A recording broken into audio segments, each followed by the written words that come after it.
Consider enhancing the accessibility features, such as providing more tactile exhibits for visually impaired visitors, to ensure inclusivity and cater to diverse audiences. There is a lot to see, but surely very whole the whole ton spend a whole day in these 3 museums. Recommended.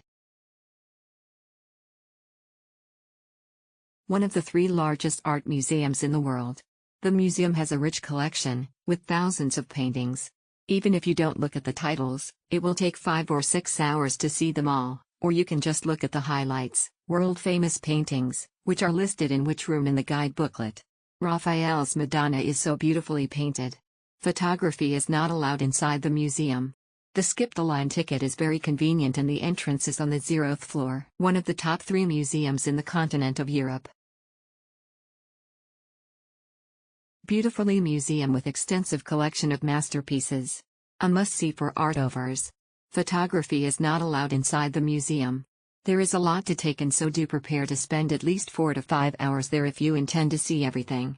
There is a beautiful church and park next to it too. The Prado Museum is a world-famous art museum in Madrid, Spain, whose vast collection brings together important works in the history of Western art.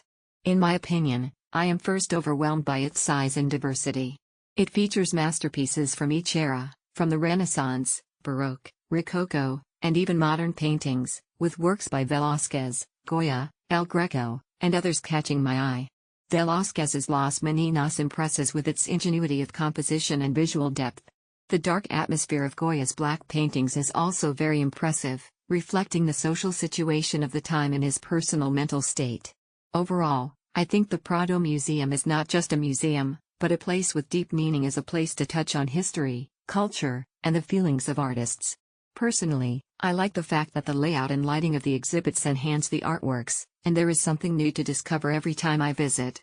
I was also able to enjoy quiet time in front of the paintings, even among the many tourists, and was able to immerse myself in their charm. Visiting the Prado Museum was a remarkable experience for me, as I wandered through rooms filled with stunning works by Velázquez, Goya, and Titian.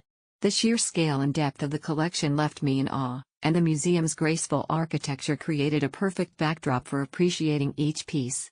I felt a deep connection to the art and history, making it a truly unforgettable part of my trip to Madrid.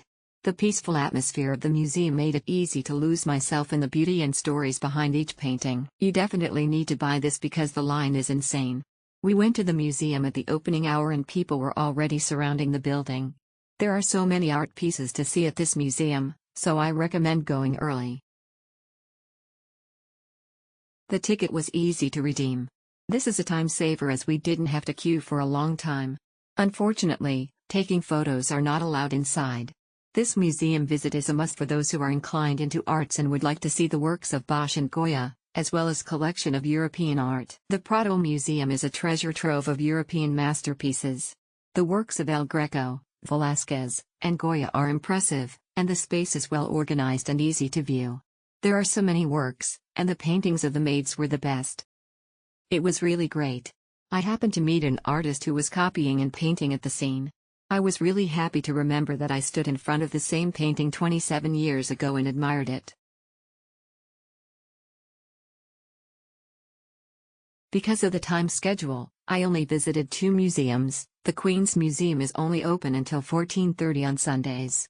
There are many paintings, and most of the works are concentrated in the Renaissance period from the 15th to the 18th century. Personally, I don't think the movement arrangement and guidance of Prado and Titian are that ideal, but Titian has a lot of modern art paintings to appreciate, surreal, abstract, and cubist, which are pretty good.